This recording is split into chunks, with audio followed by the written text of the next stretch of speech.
सपने वह नहीं होते कि जो हम नींद में देखते हैं, सपने वह नहीं होते कि जो हम नींद में देखते हैं, सपने वह होता है कि जो हमें नींद ही ना आने दे। नमस्कार साथियों, मैं हूं जितेंद्र जिग्र, आप देख रहे हैं प्यारा सा यूट्यूब चैनल अपो दीपो क्लासेस ऑफ लाइफ।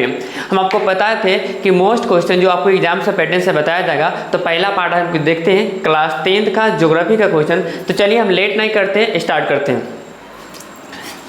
पहला क्वेश्चन है, भारत का 4 प्रमुख राष्ट्रीय जल मार्गों का नाम बताइए। हम सभी पता है कि हम सभी किस देश में रहते हैं, भारत देश में रहते हैं। भारत का कितने, तो 4 कड़ है। कितने कड़ है, 4 कड़ है। प्रमुख, ये पीला क्यों हो गया भाई, तुम ब्लैक हो, चलो ठीक है।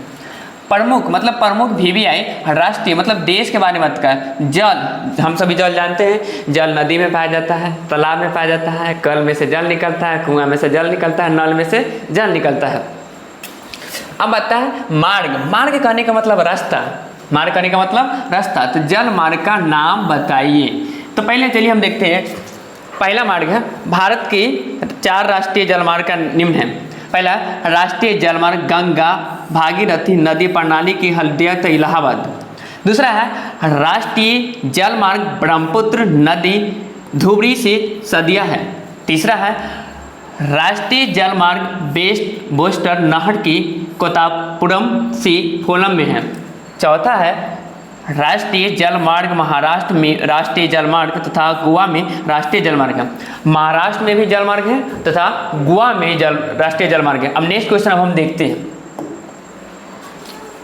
कड़ है यहाँ पे नेक्स्ट क्वेश्चन, संसाधन संरक्षण की उपयोगिता पर एक संक्षिप्त टिप्पणी बताइए। हम सभी जानते हैं, छोटे बच्चे हैं, युवा है, वृद्ध हैं, हम सभी किस चीज़ का उपयोग करते हैं, संसाधन का उपयोग करते हैं। चाहे वो पेन हो गया, मार्कर हो गया, कपड़ा हो गया, ये सभी क्या है, संसाधन है। जैसे हम कलम का उपयोग करते हैं, माइक का उपयोग करते हैं, ये सभी क्या है, संसाधन है। तो कह रहा है संसाधन संरक्षण की उपयोगिता क्या बात है। संरक्षण का मतलब होता है संसाधन को आप उसको किस तरह से संरक्षण कर सकते हैं, संसाधन नष्ट ना हो, खराब ना हो। जैसे हम सभी खाना खाते हैं, क्या खाते हैं, रोटी खाते हैं, चावल खाते हैं, लेकिन रोटी हमारे लिए क्या है, जो पेट भरता है, संसाधन है। चावल हमारे लिए क्या है, पेट भरता है, संसाधन है। लेकिन आप उस अनाज को संरक्षण करके कहीं रखिए कि नहीं रखिएगा। ऐसा थोड़ी नहीं कि बोरा में कस दिए, रोड पर फेंक दिए, बोरा में कस दिए, नदी में उछल दिए। तो उसको बचा कर रखना होगा, इसी को बोलते हैं हम संरक्षण बोलते हैं। अब इसकी उपयोगिता पर एक संक्षिप्त टिप्पणी लिखिए। संसाधनों के संरक्षण के बिना संसाधन का विकास संभव नहीं है। अगर आपने संसाधन का संरक्षण नहीं कीजिएगा तो उसका विकास संभव नहीं है। जैसे अगर हम पेट्रोल की बात करें, डीजल की बात करें, अगर आप पेट्रोल को संभाल के नहीं रखिएगा, रोड पर उछल दीजिएगा, तब गाड़ी में पेट्रोल नहीं डाल पाइएगा। अगर आपने डीजल की मिट्टी में उछल दीजिएगा, तब गाड़ी में डीजल नहीं डाल पाइएगा। संसाधनों के संरक्षण के बिना संसाधन का विकास संभव नहीं है। अगर आपने संसाधन को संरक्षण नहीं कीजिएगा, आपका देश का, आपका राज्य का, आपका जिला का, आपका गांव का विकास संभव नहीं है। क्योंकि संसाधन जब एक बार आता है उसका संरक्षण भी करना जरूरी है। लेकिन संसाधन विवेकहीन उपयोग तथा अति उपयोग कई तरीके से सामाजिक, आर्थिक तथा पर्यावरणीय समस्या को उत्पन्न करते हैं। करा विवेक उपयोग तथा अति, जो लोग संसाधन का विवेकपूर्ण उपयोग नहीं करते, बेवजह गाड़ी में तेल डाल लेते हैं, चालू करके जाते रहते हैं, पॉल्यूशन निकालते हैं। अगर संसाधन का सही उपयोग हो तब तो कोई बात सही है। अगर संसाधन का उपयोग नहीं हो तो तेल भी जला, पर्यावरण दूषित भी हुआ, संसाधन भी नष्ट हुआ। उपयोग तथा अति के उपयोग कई तरीके से सामाजिक, आर्थिक तथा पर्यावरण समस्या का उत्पन्न होते हैं। संसाधन को नष्ट बेवजह तरीके से आप उपयोग कीजिएगा तो कई तरह की समस्या को उत्पन्न देखना पड़ेगा। सामाजिक, आर्थिक तथा पर्यावरण की समस्या उत्पन्न देते हैं। अंततः संसाधन का संरक्षण अति आवश्यक हो जाता है। अंततः संसाधन का अति आवश्यक हो जाता है। जैसे कि आप देखते हैं, ये क्या है, पेन है, हमारे लिए संसाधन है। रोटी खाते हैं, क्या है, संसाधन है। चावल खाते हैं, क्या है, संसाधन है। कपड़ा पहने हुए क्या है, संसाधन है। कोई चश्मा पहनता है, उसके लिए क्या है, संसाधन है। कोई मोबाइल फ़ोन यूज करता है, उसके लिए क्या है, संसाधन है। इसलिए संसाधन को आप विवेकपूर्ण तरीके से उपयोग कीजिएगा। अगर आपका संसाधन कहीं उपयोग करने लायक है तभी कीजिएगा, नहीं बेवजह क्या करते हैं बच्चे लोग, गाड़ी में तेल डाल लेते हैं, गाड़ी स्टार्ट किए, जा रहे हैं, गाड़ी का तेल जल रहा है, संसाधन का दुरुपयोग हो रहा है, पर्यावरण दूषित हो रहा है। इसलिए संसाधन का आप अच्छे तरीके से उसका पूर्ण उपयोग कीजिए। अब हम नेक्स्ट क्वेश्चन देखते हैं। डेल्टा मृदा की विशेषता लिखिए। क्या कर रहे हैं हम, डेल्टा मृदा की विशेषता लिखिए। खराम पूर्वोत्तर तट के नदी डेल्टाओं के जलोढ़ मृदा पाई जाती है।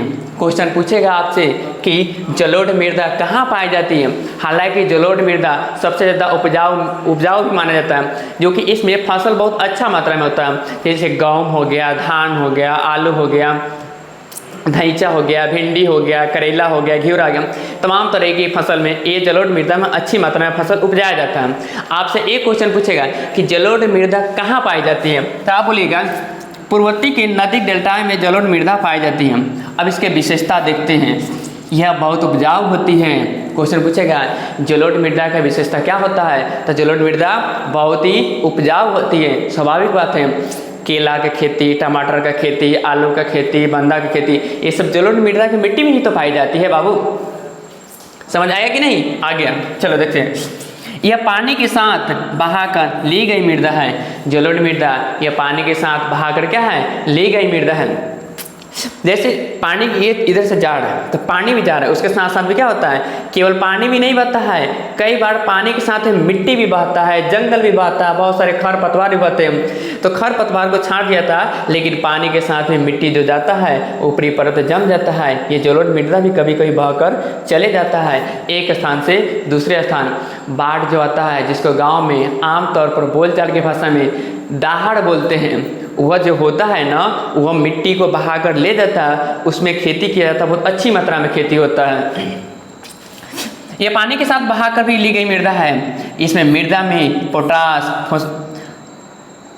फॉस्फोरस तथा शून्य सही के अनुपात होता है। इसमें पोटास भी होता है। उस मिट्टी में देखिएगा जो केचुआ होता है और उर्वरक शक्ति बनाती है, मिट्टी में अच्छी मात्रा में मिट्टी को शक्ति देती है, उसमें फसल लगाया जाता है ताकि अच्छा सा फसल हो जाता है। आप स्क्रीनशॉट ले लीजिए, मर जा रहा है, ले लीजिए। चलिए हम नेक्स्ट क्वेश्चन देखते हैं।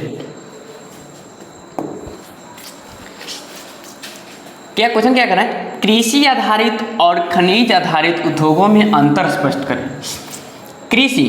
कृषि से नाम से ही पता चल रहा है किसके बारे में बताया जा रहा है, खेती के बारे में बताया जा रहा है। किसके बारे में, खेती के बारे में बताया जा रहा है। हम सभी किस देश में रहते हैं, भारत देश में रहते हैं। भारत कैसा देश है, कृषि प्रधान देश है। उसके साथ साथ भी हम लोग किस राज्य में रहते हैं, बिहार राज्य में। बिहार की अर्थव्यवस्था क्या है, कृषि है। तो क्वेश्चन क्या कह रहा है, कृषि आधारित और खनिज आधारित उद्योगों में अंतर स्पष्ट करें। इसका अगर शॉर्ट आंसर बोला जाए तो वे आधारित उद्योग जो कृषि पर निर्भर है उसे कृषि आधारित उद्योग कहते हैं। क्वेश्चन बताएगा, वे उद्योग जो कृषि पर आधारित है उसे कृषि आधारित उद्योग कहते हैं। जैसे आलू के चिप्स बनाना है, किस पर आधारित उद्योग है, कृषि पर आधारित उद्योग है। जैसे आलू कहाँ होता है, आपको खेतों में होता है। गेहूँ कहाँ होता है, आपको खेतों में होता है। गेहूँ से रोटियाँ बनती है, गेहूँ से बिस्किट बनता है। बिस्किट का उद्योग सबसे पहले गेहूँ कहाँ पैदा हुआ, खेत में। खेती हुआ, खेती क्या हुआ, कृषि के अंतर्गत आया। फिर गेहूँ के आटा से क्या बना, बिस्किट बना। फिर क्या बना, सूजी बना, समोसा बना। ये सब क्या है, कृषि आधारित उद्योग है। आलू का चिप्स बना है, किस पर आधारित है, कृषि आधारित उद्योग। कृषि, अगर आपसे कोई क्वेश्चन पूछेगा कि कृषि आधारित उद्योग किसे कहते हैं, तो आपको कहना है वे उद्योग जो कृषि पर आधारित होता है उसे कृषि आधारित उद्योग कहते हैं। जैसे आलू से बनाया गया